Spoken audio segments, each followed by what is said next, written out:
Assalamu alaikum wa rahmatullahi wa barakatuhu. Šiandien svečiuojamės pas Lietuvos muftijų Aleksandrą Behganską ir pakalbėsime apie svarbiausius islamo klausimus, kadangi daug naujų musulmonų domisi, tai manau, kad jiem reikėtų žinoti. Tai pradėsim gal nuo to, kad kas yra islamas. Assalamu alaikum warahmatullahi wabarakatuh. Tai ką visiems. Pirmiausia, reikėjo suprasti, kad islamas čia yra arabiškas žodis, kuris reiškia paklusnumas. Paklusnumas vieninteliam Dievui. Tik tiek. Kas pripažįsta vienintelį Dievą, kas pripažįsta jo kanonus, įstatymus ir paklūsta jam, kas pripažįsta pranašus, kas pripažįsta visus pranašus, kas pripažįsta visus knygas, angelus, teismo dieną, likimą. Tas yra musulmonas. Musulmonas yra arabiškas žodis, kuris irgi reiškia tą žmogų, kuris vykdo islamo kanonus, vykdo islamo normus. Ir tiek, tai aš manau, tas, kuris tiki vienintelį Dievų, tas, kuris paklūsta jam, tas pagal tą arabų terminologiją ir yra musulmonas. Jeigu mes pažiūrėsim į visus pranašus, pradedant nuo pirmo žmogaus Adomo aleisam, taip pat kaip ir Avraomo aleisam, Mozė aleisam, Isa, Jėzų aleisam, Davud aleisam ir visus kitus, jie atėjo su misija, kviesti žmonės į monoteizmą. Ką reiškia monoteizmas? Tikėjimas vienu Dievu. Ar Jėzus kvietė žmonės į monoteizmą? Taip. Ar jisai pakluso Dievo įsakymams? Taip. Reiškia, jisai buvo musulmonas. Taip pat kaip ir Mozė aleisam, taip pat kaip Avraomas ir visi kiti pranašai. Tas, kuris siekia būtent monoteizmą, eina monoteizmo keliu, tas yra musulmonas. Supratau, tai dabar, manau, reikėtų aptarti labai svarbią temą – sunni ir šija islamas. Pats turiu šija kelis pažįstamus. Tai šiaip geri žmonės, bet kiek pastebėjau, pas juos tas tikėjimas biški kai kurios ideologijos prieštarauja islamui ir ką turėtų žinoti nauji musulmonai? Musulmonai aplamai turi žinoti, kad kažkokia šį islamo, sunni islamo, arba ten kažkokio radikalaus islamo, arba ten klasikinių islamo, arba ten europietiško islamo nėra. Islamas yra vienas vienintelis. Ir visą laiką jisai buvo ir išliks toks, koks yra. Islamas, kaip ir skau, apibrėžtas būtent Kurane ir sunui, hadisuose. Mūsų pranašo Muhamedo sallallahu gyvenimo pavyzdžių. Ir tiek. Tie, kurie laikosi už Kuraną, tie, kurie laikosi už mūsų pranašo Muhamedo sallallahu jo pavyzdžių, jo gyvenimo, ne, ką jisai pasakė, ką jisai nepasakė, tai yra musulmonai. Ir tiek. Negalima skirti islamą kažkokios dalis, arba jūs esat musulmonas. Ne, jeigu ne, tai ne musulmonas. Ir tiek. Dabar kai kuris sako, yra sunni islamas, yra šia islamas. Jeigu mes pažiūrėsim į mūsų pranašą Muhamedo laikotarpį, kai jisai jo gyvenimo, tuo metu nebuvo nei sunni, nei šia. Buvo tik musulmonai. Bet ką reiškia sunni dabar, nes kai kuris sako, kom skiriasi sunni arba šia. Jeigu mes pažiūrėsim, ką reiškia sunni, yra tie žmonės, kurie eina, laikosi Kuraną ir sunną.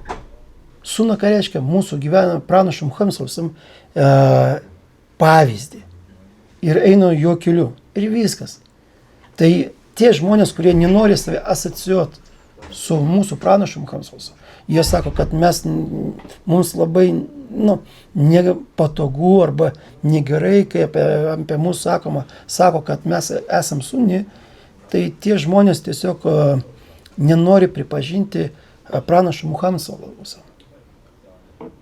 Nes tie, kurie pripažįsta pranašą Muhamedą, tie, kurie eina jo keliu, jie automatiškai yra musulmonai ir automatiškai mes kalbam, jeigu mes esame musulmonai, automatiškai mes privalom būti ir sunitai. Ir viskas. Sunitai yra tie, kurie tiesiog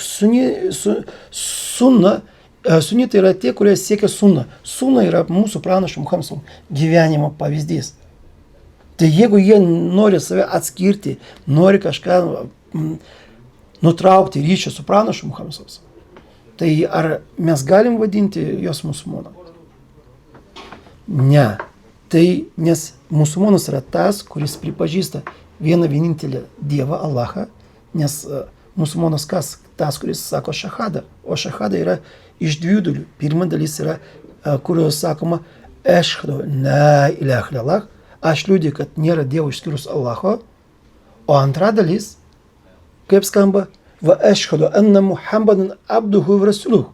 Ir aš liudiju, kad Muhammedas yra Allaho pasiuntinys ir jo vergas. Ir tik tie, kurie ištarė būtent ir pirmąjį, antrą dalį, yra musulmonai. Tie, kurie kažkaip abejoja pirmą dalį, arba abejoja ten antrą dalį, tai ar jie įvykdo tą sąlygą? Ne. Aš tikiu, kad ten ir tarp tų šiitų, tų žmonių yra daug ir musulmonų, kurie tiki ir priima tą būtent mūsų pranašą Muhamedą. Taip, yra, taip. Bet vis dėlto man didelė garbė, kad mane kažkas asocijuoja su mūsų pranašu Muhamedu. Jeigu mane vadina kažką sunitų, tai man labai didelė garbė, nes aš jau čia yra patvirtimas, liudimas, kad aš einu pranašo Muhamedo keliu. Tai dar didesnio, pagirimų iš žmonių man ir nereikia. O jeigu kažkas, nepatinka toks palyginimas, sutapatinimas su pranašu Muhamedu, tai ar tikrai jie myli pranašą Muhamedą? Ar tikrai jie tas išdidumas, tas kažkokios viduj kažkokios, ten vidinis kažkoks išdidumas, arogancija, ar jiems neduoda tą suprasti ir suvokti? Antras dalykas, kaip, jeigu mes pažiūrėsim į istoriją, tai šitai tiesiog ta grupė tiesiog atsirado tiesiog kaip politinis judėjimas tuo metu. Tuo metu tiesiog kai kurie palaikė būtent Usmaną radiallahu, ten kaip halifa balsavo už Usmaną radiallahu, o kiti balsavo už Ali. Ir tiesiog buvo viena ir kita grupė. Ir tiek. Ir čia buvo tiesiog kaip politinis judėjimas. Po to užauga tas politinis judėjimas, užauga kaip į religinis judėjimas. Bet pradžioje ten nebuvo skirtumų. Ir jie visi irgi sakė, mes einam tik pranašo Muhamedo keliu. Bet laiku bėgant, tiesiog šitą grupę, kai kurie žmonės, tiesiog pavertė tą politinis kažkokios tikslus, religiniais tikslais ir kad atsiskirti tiesiog kai kurios niuansus įdėjo tos, kurios mes negalim pripažinti remintis Koraną ir Suną. Na, aišku. O pavyzdžiui, kas yra tauhidas? Tauhidas, kaip ir sakiau, čia monoteizmas. Ir labai paprasta. Tauhidas yra monoteizmas. Ir jeigu šiandien mes kalbėsim apie monoteizmą, tai užduokit klausimą, ką reiškia iš tikrųjų monoteizmas. Ką reiškia tikėti vienu vieninteliu Dievu. Kam? Tiesiog reikia visiems užduoti klausimą, kas mus dabar mato arba išgirs kažkaip, arba nori sužinoti, kas yra tauhidas, monoteizmas. Reikia užduoti klausimą, kas šiandien deklaruoja save, kad jie tiki būtent vienu vieninteliu Dievu. Mes nekalbam apie tos, kurie ten sako, kad tik vienai grupė skirtas Dievas. Arba tie, kurie sako, kaip ir vienas, bet vis dėlto ten yra ir tas, ir jie visi kartu dievai. Arba mes visi esame dievai. Tauhidas reiškia tik vienas Dievas. Jeigu yra 2, 3 arba tūkstančiai arba ten milijardai, jau čia ne tai tauhidas. Ir jau arba 2 arba 3 arba tūkstančių tų dievų jau nėra skirtumų. Nes čia jau daugiadievystė. Ką reiškia žodis daugiadievystė? Daugiau negu vienas. Ir nėra skirtumų, ar čia bus 2 arba 3 arba 10 tūkstančių arba milijardų. Supratau, tai dabar gal reikia pereiti prie tokių aštresnių klausimų. Daug kas musulmonus linkę vadinti pedofilais, taip toliau. Kaip buvo, norėjau paklausti dėl, pavyzdžiui, kokie standartai buvo prieš 1400 metų, ar kokie dabar ir ar logiškai yra lyginti tuos standartus su šiuolaikiniais.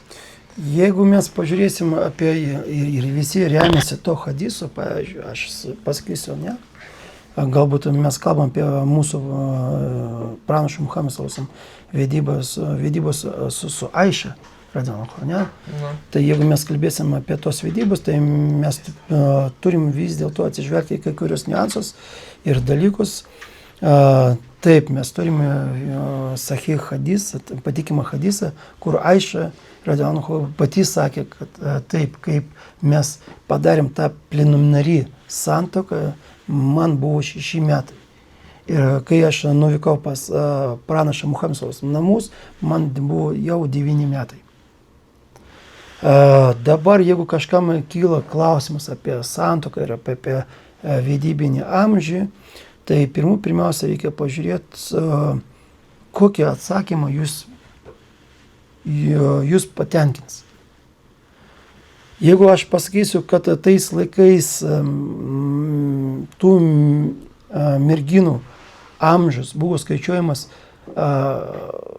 biški kitaip negu pas mus, pavyzdžiui, kaip nuo to amžių, kai prasideda menstruacija ir tik po to buvo skaičiuojamas tie metai. Arba jeigu aš pasakysiu, kad tais laikais, jeigu niekas nefiksavo, kiek buvo kam, kada gimė, bet mes tiksliai žinom, kada buvo kažkoks įvykis, arba ten, kada buvo apreikštas tas arba kitas apreiškimas, Kurano apreiškimas, tai jeigu mes pažiūrėsime tą metodiką, tai jei buvo apie 17 arba 19 metų, arba tas variantas tinka, arba jeigu mes pažiūrėsim, kad tais laikais čia buvo norma ir pas judėjus, pas krikščionius, ir tiesiog tose kraštuose buvo praktika tokia, ir čia buvo labai normalu vesti ir sudarinėti preliminarį santuoką, ir po to ir tas amžius buvo tinkamas. Nes jeigu mes pažiūrėsim į dar į Amerikos, Britanijos arba Europos sutuoktinį amžių, tai mes pamatysim ten irgi nedidelį skirtumą, ar net dar mažesnį, sutuoktinio amžių. Bet galim ir šitą dalyką pažiūrėti. Bet pirmiausia, jeigu mes pažiūrėsim į vis dėlto į istoriją, netgi jeigu mes pasakysim taip, jei buvo 6 metai arba 9 metai, viskas čia irgi gerai, nes jeigu kažkas sakytų, kad pranašas vedė ten vaiką, tai kodėl jisai tada, kai jisai padarė būtent preliminarį santuoką, kai jai buvo 6 metai, tai kodėl tada jisai nepakvietė į savo namus, o laukė dar 3 papildomų metus. Antras dalykas, pagal visos tikėjimus, pagal visą šitą mes galim pažiūrėti ir pamatyti, kad merginų brendimas yra kitoks. Ir kas nustatinėjo, kada žmogus yra suaugęs, kada nesuaugęs. Ir kam jisai suaugęs? Vedybom, arba ten pirkti mašiną, ar pirkti būtą. Jeigu šiandien pažiūrėsim, tai mes pamatysim Lietuvoje, Europoje arba dar kažkur 18 metų. Kas tai nustatė? Pagal ką? Pagal kažkokius mokslinius tyrimus, analizės, ten bandymus. Iš vienos pusės mes girdim visą laiką ten, tai buvo psichologai, padarė tos tyrimus, viskas gerai. Bet visi psichologai, visi visi mokslininkai patvirtina, kad merginų brindimas vyksta greičiau negu berniukų. Visi šitą dalyką žino.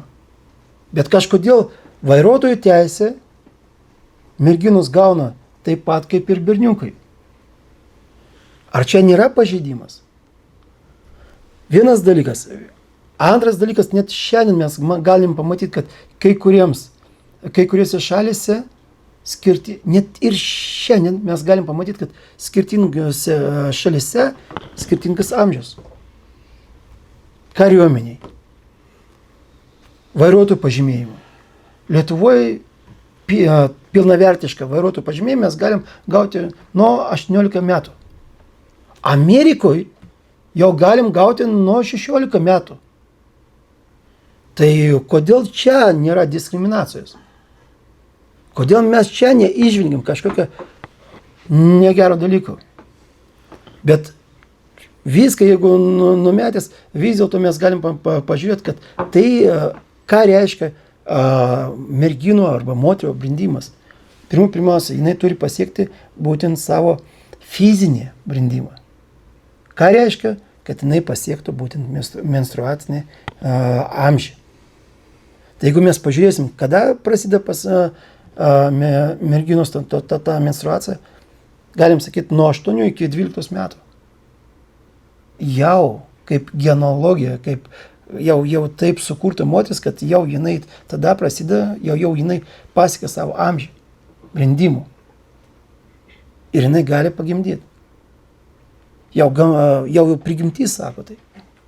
Antras dalykas, jeigu mes pažiūrėsim į Koraną, Korane Allahas sako, ir išbandykit jos savo turtų, kol jie pasieks vedybinį amžių. Tai reiškia ką? Kad reikia patikrinti, kad jie ne tik būtų fiziškai subrendę, bet ir psichologiškai. Nes pagal islamo teisę santuoka ką reiškia? Sutartis, kuriame dalyvauja dvi šalės. Ir Allahas sako, būtinai reikia gauti pritarimą kaip ir vyro sutikimą, kaip ir moters, ir merginos. Jeigu merginos sutikimo nėra, tai ta santuoka negalioja. Tai čia islamo kanonai, normos.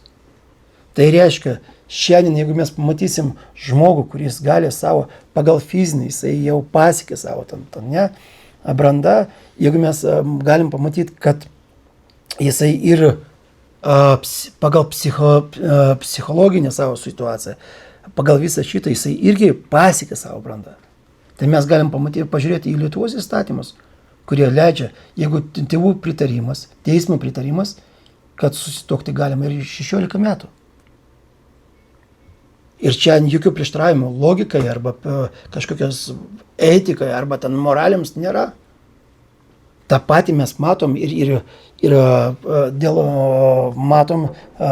tos vedybos. Tai kažkodėl tiesiog dėl tos vedybos mes, tiesiog aklai, kai kurie žmonės aklai nenori matyti. Nenori tiesiog pasigilinti, pažiūrėti, padaryti palyginimą.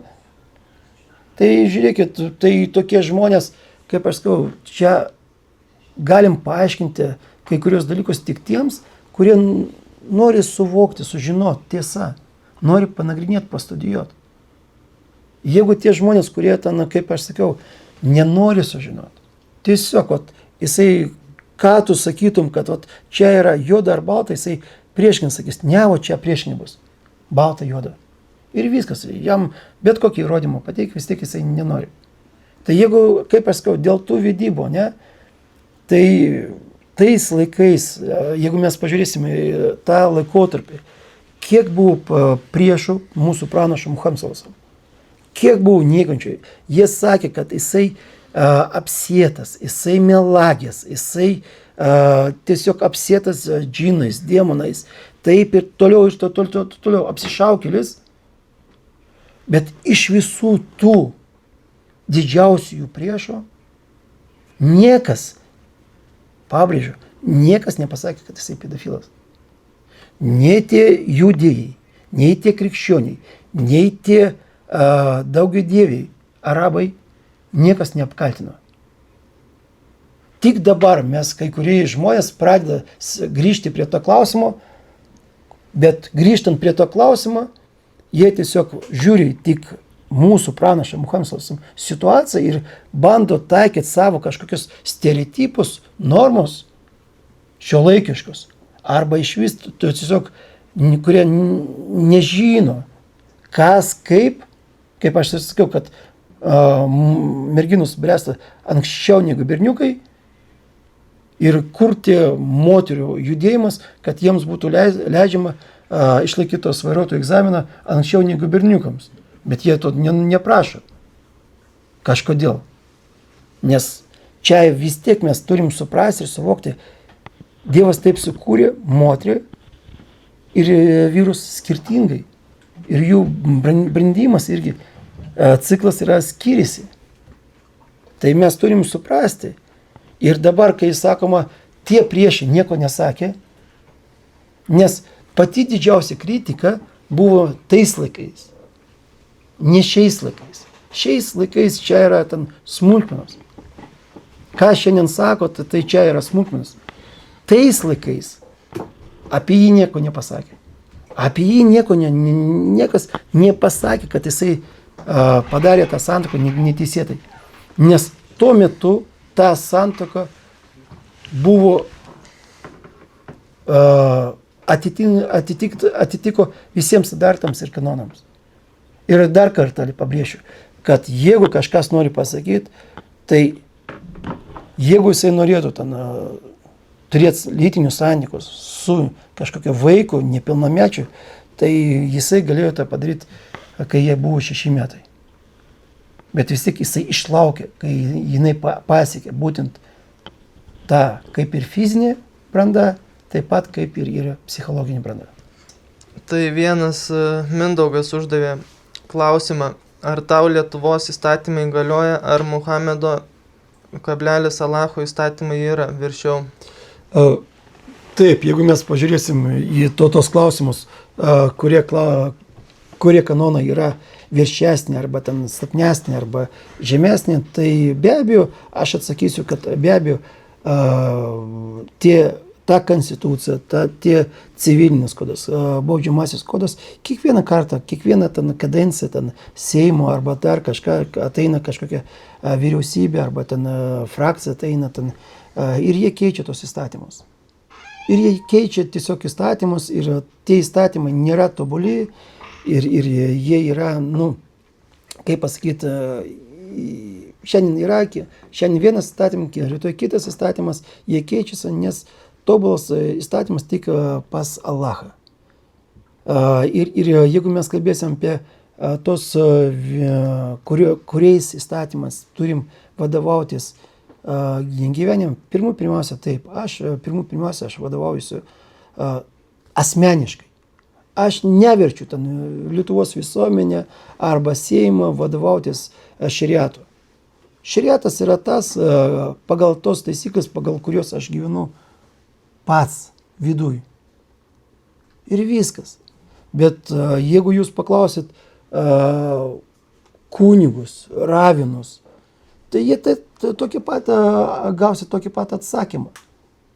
Ir Lietuvos, jeigu mes pažiūrėsim, palyginsim tos įstatymus, islamo įstatymus, arba Lietuvos konstituciją, arba kai kurios kitus, bet kokią kitą ten įstatymą Lietuvoje, ne, tai mes pamatysim, kad nėra net prieštaravimo. Jeigu, kaip pavyzdys, aš jums pasakysiu, net jeigu mes eismo taisyklės yra net pagal islamo kanonus Lietuvoje. Nes kai mes privažiuojam prie sankryžos, mes privalom praleisti iš dešinės. Apie ką ir pranašas Muhamedas pasakė prieš 1400 metų. Taip, jeigu aš gyvenčiau Anglijoje, Britanijoje, Londone, tai taip, biškai, čia toks mažas nesutapimas būtų, ne? Bet vis tiek, Allahas sako, vis dėlto, jeigu mes gyvenam ne islamiškai šaly, mes privalom vadovautis būtent tos šalies įstatymais. Bet Lietuvos įstatymai, ar mane verčia vartoti alkoholį? Ne. Ar verčia mane vartoti narkotikus? Ne. Arba verčia žaisti azartiniais žaidimais? Ne. Ar verčia mane nuringinėti mano žmona arba mano dukra? Ne. Tai kur yra prieštaravimas? Ar leidžia man vairuoti mašiną išgėrusiam? Ne. Tai kur yra prieštaravimas?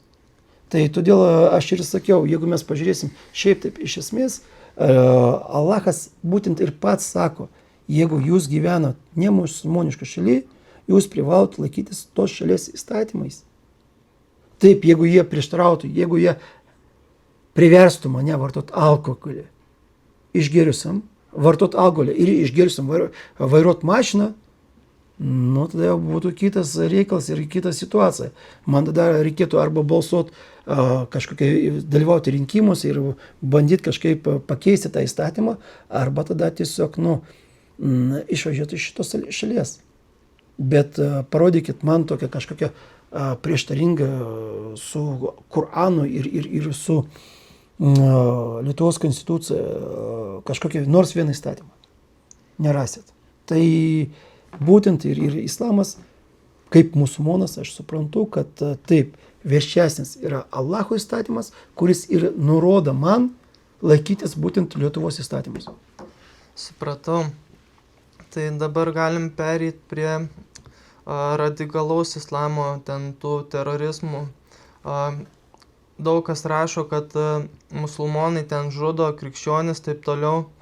Tai kaip ten tos ekstremistinės grupės, ar jos tik krikščionis žudo, ar ir musulmonus, ir ką galėtumėt pakomentuoti? Dabar apie tą terorizmą ir tą imidžą, kurie išvaizdą, kurie nori pritaikyti visiems musulmonams, tai aš manau, kad čia yra tiesiog tokia kai kurių tokių organizacijų, kai kurių žmonių, grupių žmonių bandymas supriešinti žmonės. Bet iš tikrųjų, kai mes kalbam apie islamą, aš visą laiką sakiau, jeigu mes kalbėsim apie islamą, tai mes turim pažiūrėti į Kuraną ir Sunną ir vadovautis Kuranu ir Sunna. Jeigu kažkas šiandien man parodys Kuraną ir pasakys, kad Kurane arba hadisuose, ten Sunnoje, leidžiama žudyti nekaltus žmonės ir civilius, vaikus, tai aš atsisakysiu šito tikėjimo. Ir aš sakiau, aš duodu žodį, jeigu ten kažkas ras Kurane nors vieną apreiškimą, sakinį, kad leidžiama žudyti nekaltus vaikus, civilius, tai aš atsisakysiu šitą tikėjimą. Aš racionalus žmogus. Bet arba hadisuose jokių man problemų nėra. Bet ką aš noriu pasakyti, dabar labai dažnai kalbama, tas žmogus tas padarė, tas žmogus padarė, tai viskas čia tik tas žmogus. Jonas, Petras, Muhamedas, Junusas, Jusufas, Džafaras, Hamza, čia tik žmogus. Čia mes negalim tapatinti tą žmogus su to tikėjimu. Aš visą laiką sakiau, būtent kai mes kalbam ir turim tokią diskusiją Lietuvoje, tai aš visą laiką sakiau, jeigu jūs norit pakalbėti apie kunigų pedofiliją, tai mes galim pakalbėti pradžioje nuo kunigų pedofilijos pradėti. Bet jeigu mes norim pakalbėti apie krikščionybę arba islamą, mes negalim liesti tų žmonių. Tuolab, jeigu mes gyvenam Lietuvoje, tuolab mes žinom, kad būtent musulmonai atvyko čia į Lietuvą ginti lietuvius nuo krikščionius, kurie atėjo ir žudė lietuvius. Ir per prievartą privertė tapti lietuvius krikščioniais. Čia istorija.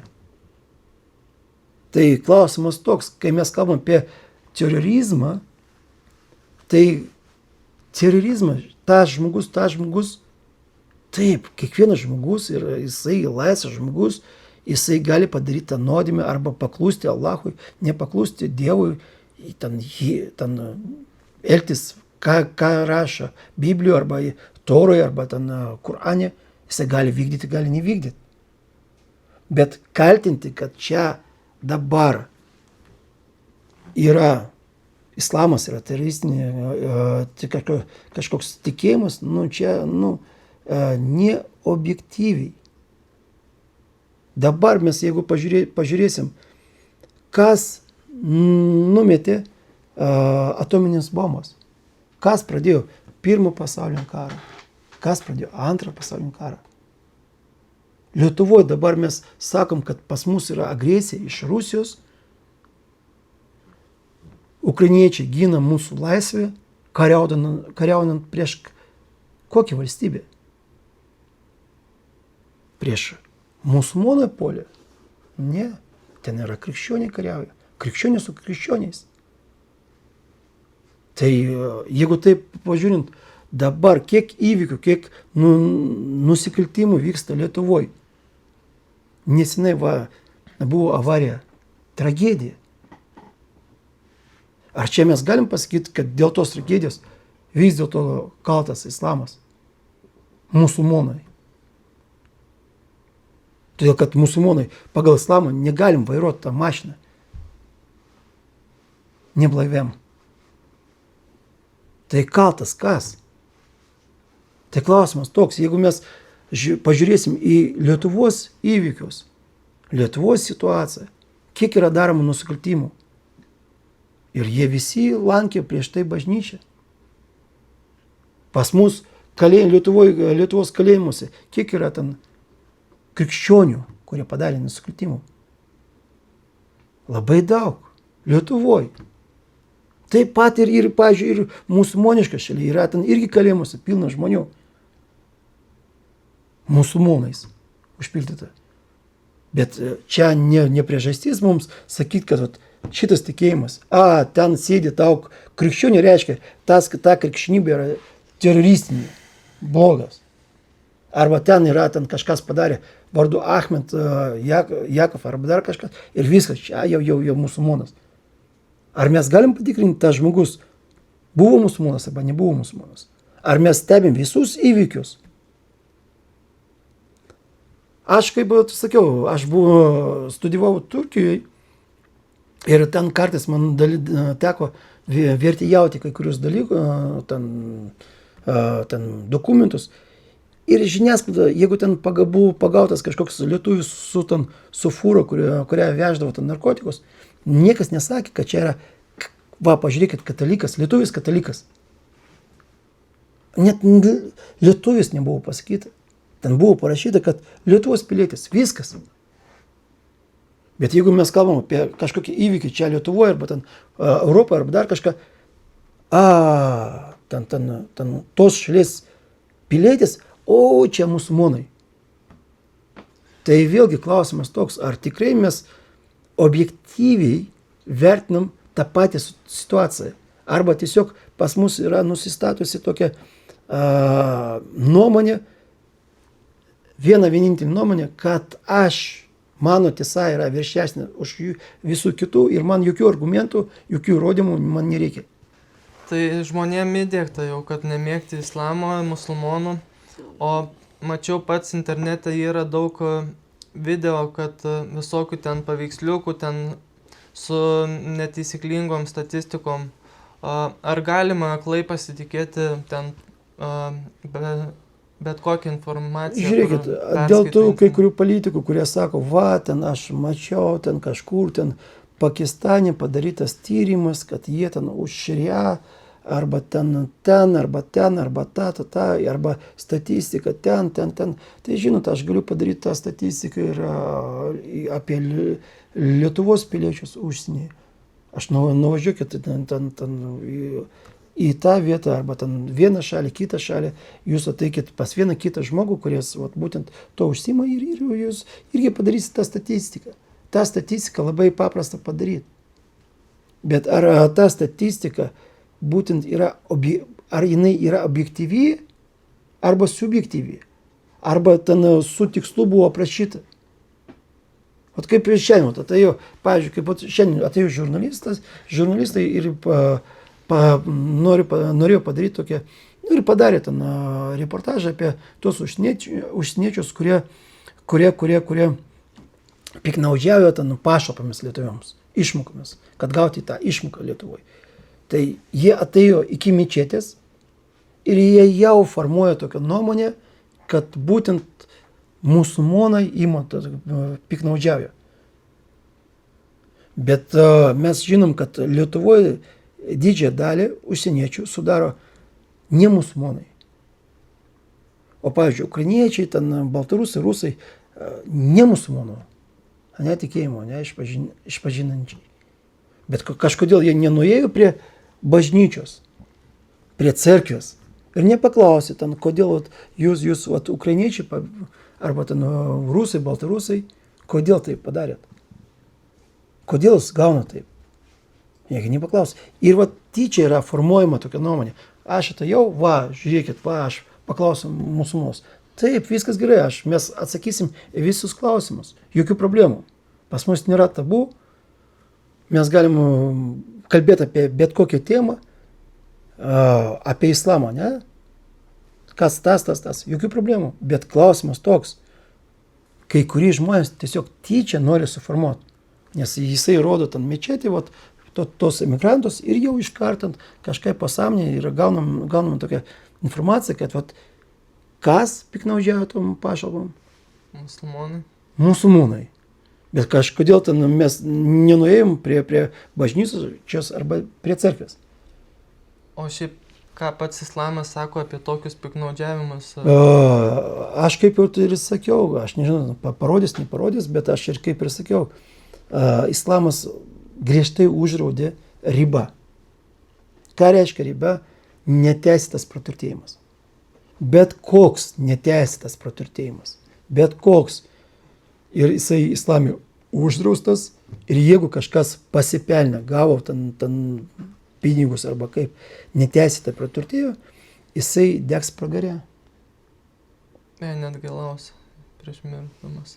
Taip, todėl. Ir aš sakau, jeigu iš tikrųjų ten musulmonas, tikrasis musulmonas, tikrai tiki, kuris tiki Allahu, kuris tiki pranašais, kuris tiki teismo diena, tai jisai tokio dalyko nedarys. Bet vėlgi, čia kiekvienas žmogus atskirai. Nes islame nėra taip, kad jeigu čia būtų iš musulmonų, tai draudžiama.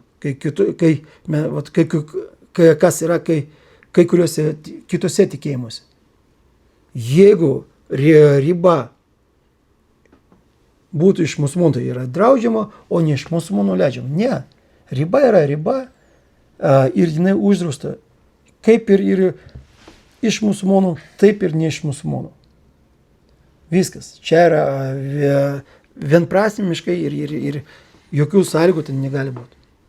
Tai todėl aš sakiau, čia mes turim, kai mes kalbam, reikia atsižvelgti, žiūrėti tos problemas arba įvykius objektyviai, nesubjektyviai, o objektyviai.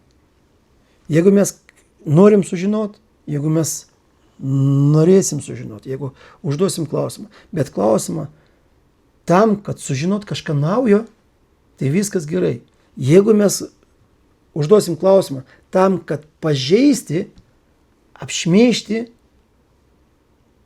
bet ir mums nerūpi tas atsakymas, tai čia jau kitas klausimas, bet kaip ir aš visą laiką sakiau, mūsų tikslas, žiūrėk, Muhamedai, mūsų tikslas yra koks? Suteikti tos žinios. Ir viskas. Kiekvienas, kuris čia ateina arba ten klausosi, mes sutikėm tos žinios. Jeigu tas kažkas ten pakomentavo net blogai, ten padarė kažkokią ten, parašė šmeižtą, dar kartą, tai čia, Muhamedai, mums tik į naudą. Nes tas žmogus paliudys, kad mes jam tos žinios jau sutikėm. Vienas dalykas. Jeigu kažkas apie tave, apie kažką kitą iš brolių, kurie ten pasakoja apie islamą, sutikintinėja tos žinios apie islamą, jeigu kažkas šmeiž tave arba kitus tokius brolius, tai pirmiausia, tai reikia suprasti ir suvokti, kad pirmiausia, jie savo tokį šmeižtų patvirtina, kad tu danešiai jiems tą žinią. Įvykdė savo įsipareigojimą prieš Allahą. čia tau pliusas. Antras dalykas, jeigu jie šmeišia, ten dar kažką daro blogai, apie tave blogai kalba, tai iš visų tų žmonių pas tave bus teismo diena, teisė pareikalauti atlyginimą. Iš tų žmonių teismo diena.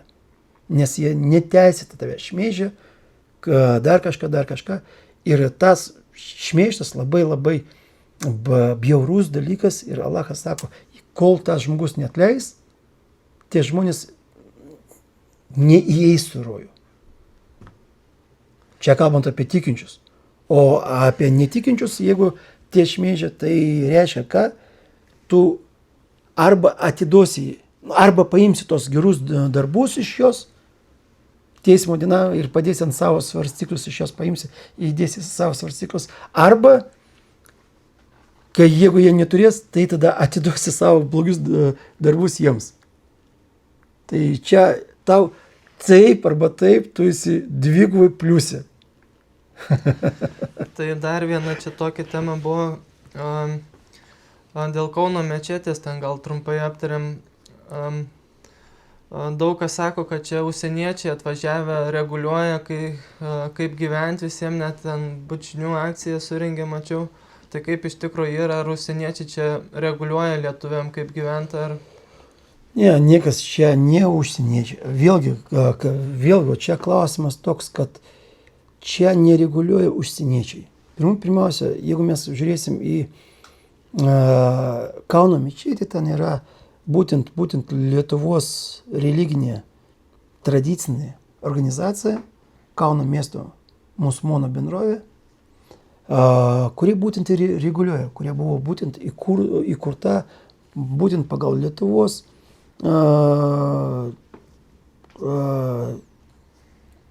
kanonus, ne? Būtent Lietuvos teisingumo ministerija registravo tą bendruomenę, būtent tos pirmkos arba tos įstatos būtent patvirtino Lietuvos teisingumo ministerija, remiantis Lietuvos įstatymais. Tai pirmiausia, tas, kas vyksta ten toj bendruomeniai, būtent yra suderinta su Lietuvos įstatymais, pirmiausia. Antras dalykas, joks, kaip pasakyti, mūsų tam ir skirtumas, ir skiriasi nuo kitų kažkokių grupių, žmonių arba mąstymų skiriasi, kad mečetė negali reguliuoti kažkas, tiesiog žmogus ateina ir sako, aš noriu, kad būtų taip ir taip čia. Būtent kokia tvarka mečetei arba kaip reikia atlikti maldą, kokia turi būti tvarka, buvo apreikšta, būtent yra Kurane ir Sunnoj.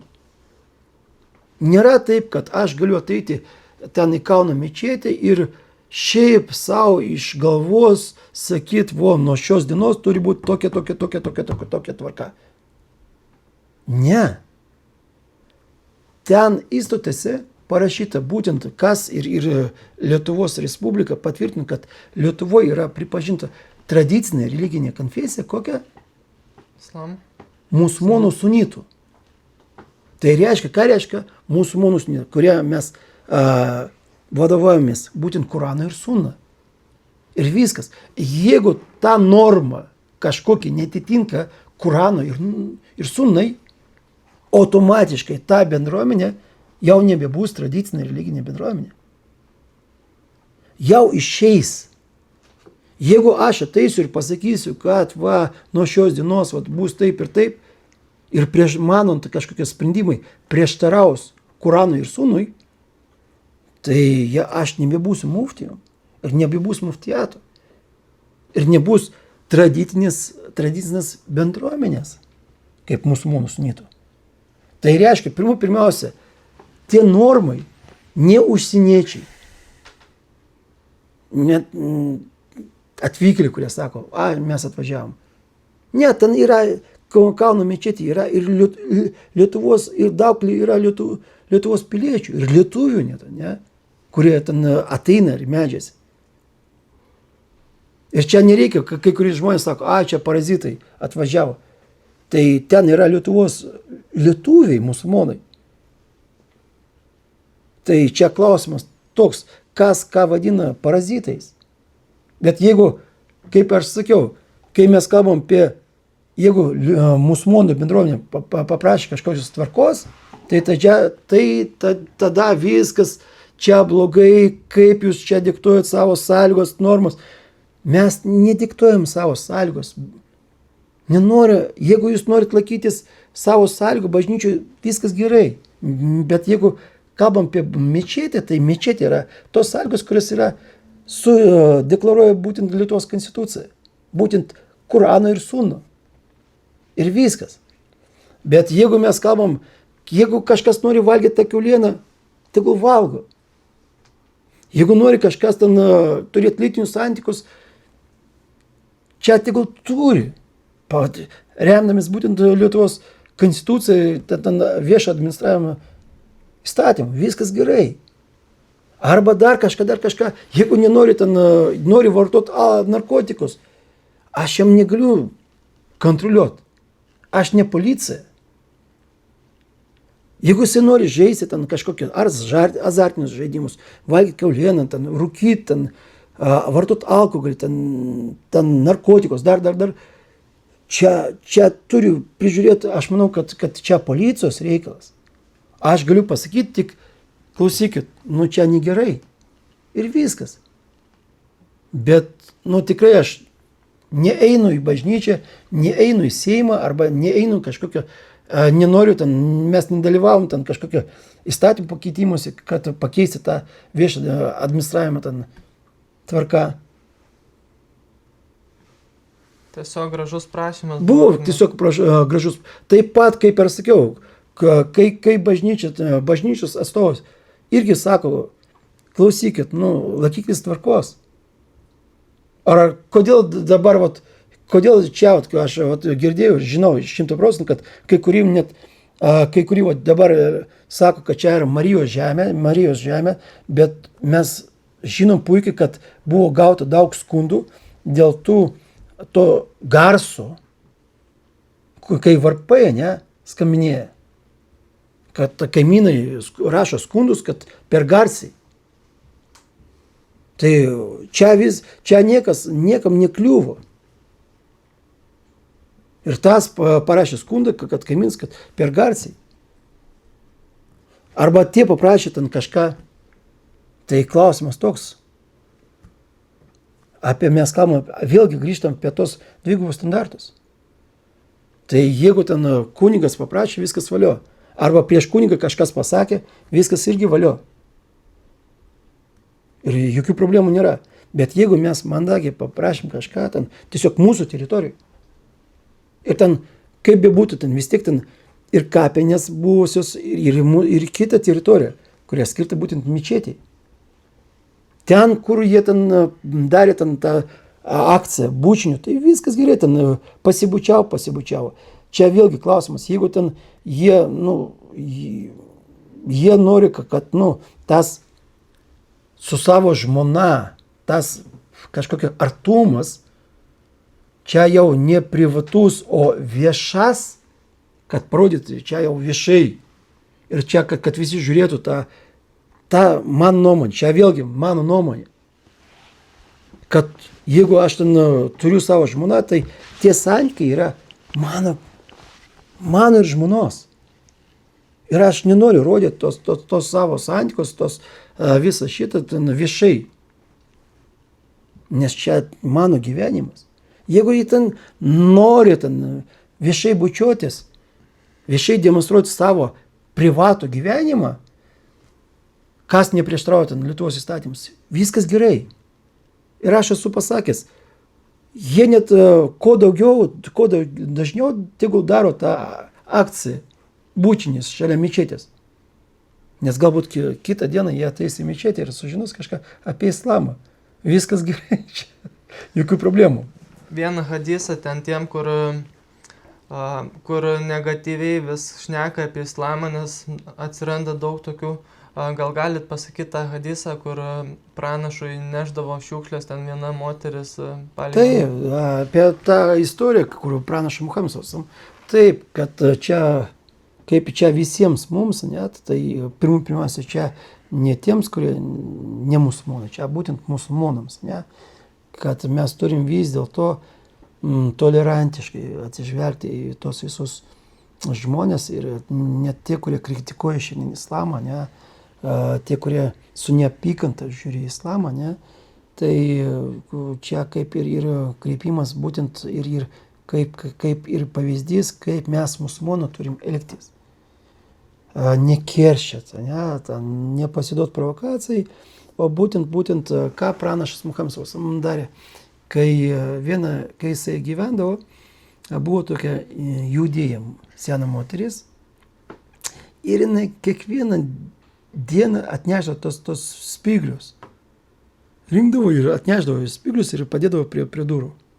O tas spyglius labai kietos buvo ir net su basutėm, jeigu mes, net pranašas, kada eidavo su basutėms, tos spyglius pradurdavo tos basutės ir net kraujas bėgdavo iš kojų ten pranašo Muhamedo.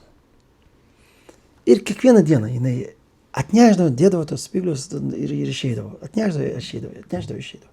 Ir pranašas Muhamedas vieną dieną irgi išeinant pažiūrėjo, kad nėra tų spyglių. Ir jisai paklausė, kur ta moteris? Kur ta moteris? Kodėl neatėjo? Ir jisai nuėjo pasitraukti jos sveikatos. Gal jinai serga, gal jai kažką pritrūko, gal kažką negerai. Tai pagal kitus hadisus ten sakom, kad po to ta moteris ir tapo musulmonė. Bet va čia mes turim kovot su ta neapykanta, ne su neapykanta, su tolerancija, su meilė ir tiek, nes čia yra pranašo Muhamedo kelias. Tai kaip ir šiandien per pamokslą, aš penktadienį pamokslą, vazą ir sakiau, kad mes turim būtent atsargiai elgtis ir nekirčyti tą nesantaką. Taip, kai kurie žmonės bando, nori tą neapykantą, ne, bet kad čia būtų konfliktas, kad būtų karas, neprasidėtų, kad kažkoks genocidas vyktų čia Lietuvoje. Net, kaip sakoma, tų raganų medžioklė prasidėtų. Ne? Bet esmė tame, kad mes, musulmonai, turim vėlgi teisingai, ką sako islamas, ką rodo būtent Muhamedas kelias, pavyzdys, taip mes ir turime elgtis. Jeigu jie taip šmeižia, jeigu jie taip daro, viskas gerai. Viskas gerai. Ir pranašo Muhamedas taip ir buvo. Ir Jėzus aleisam laikais taip ir buvo. Ir Mozės aleisam taip buvo. Abraomo laikais buvo. Buvo taip. Vis tiek čia tarp tikėjimo ir netikėjimo visą laiką buvo ir bus tas karas. Ir bus tas ginčas. Niekada tikintieji ir netikintieji, jie negali būti kartu. Vis tiek bus ginčas tarp jų nuomonių. Taip, kartais galim taikiai gyventi. Ir islamas rodo, kad jeigu jie nepuola jūs, nenori išvaryti jūs iš namus, jeigu jie nenori nužudyti jūs, jūsų vaikus, jūsų šeimas, tai ir jūs su jais nekariaukit. Priešingai, su geru pavyzdžiu, su gera tokia intencija, gyvenkit, parodykit jiems tikrą islamą. O jie teis į tą tikėjimą, neteis, tai čia ne mūsų reikalas. Mūsų reikalas tik parodyt, suteikti tos žinios ir tiek. O ar jie taps musulmonais, taps tikinčiais, netikinčiais, čia jau Allahas, tai kaip Allahas jau nuspręs. Supratau, tai gal užteks šiam kartui jau kaip ir, nežinau, dar gal kokį klausimą. Ar pavyzdžiui, ar krikščioniai yra mūsų priešai ar ne? Kaip aš sakiau, va taip, dėl šito klausimo, ar jie yra priešai, ne priešai. Niekas musulmonams nėra priešas. Kaip aš sakiau, kaip Umaro halifo, antro halifo laikais, ar jisai galėjo išžudyti tos žydus? Galėjo. Ar kai Osmanų laikais, ar musulmonai neišgelbėjo žydus? Išgelbėjo. Tai klausimas toks, žmonės nėra mums priešai. Ir niekas nėra priešas. Kai kurie veiksmai, jų darbai, jų veiksmai, mes galim sakyti, kad jų veiksmas arba tas darbas yra blogas. Bet žmogus pagal prigimtį, kaip Alachas jį sukūrė, jis nėra blogas. Jo darbai, jo veiksmai yra negeri. Tai klausimas toks, kad tikrai ten apie krikščionius, pavyzdžiui, Alachas Kurane sako, tikrai krikščioniai, jie arčiau islamo. Nes pas tos tikrosios krikščionius nėra tokios didelės arogancijos ir išdidumo. Jie arčiau mūsų. Ir mes dabar matom, kad kuo daugiau, tai labiausia, kas dabar ateina į islamą, ne, tai mes galim pamatyti, kad būtent krikščioniai ateina į islamą. Nes jie nuo vaikystės, jie neturėjo tos arogancijos, to išdidumo. Ir jiems praščiau, jie nuoširdžiau. Atviresnį tokie, kaip sakoma. Tai todėl sakiau, mums ir judėjai, ir, kaip sakoma, judėjai, krikščioniai, žydai, ten, kaip sakoma, lietuviai, lenkai, ten, rusai, baltarusai, ukrainiečiai, jie nėra mūsų priešai. Taip, kai kurių žmonių veiksmai prieštarauja absoliutinį teisingumui, ne? Taip, prieštarauja Allaho kanonams, taip, bet tie žmonės mums nėra priešai. Taip, Allahas mums leidžia kariauti, kada? Kai jie mus puola, kai jie nori mus nužudyti, taip, tada mes galim kariauti, tada mes galim gintis ir kariauti. Bet iki kokio momento, kol jie nesustos su mumis kariauti. Kol jie nustos, nuleis savo ginklus, tai ir mes nuleidžiam. Supratau, tai dėkui labai, kad atradot laiko pašnekėti. Geras pokalbis buvo. Ir ir visiems taikos. Taikos ir ramybės visiems.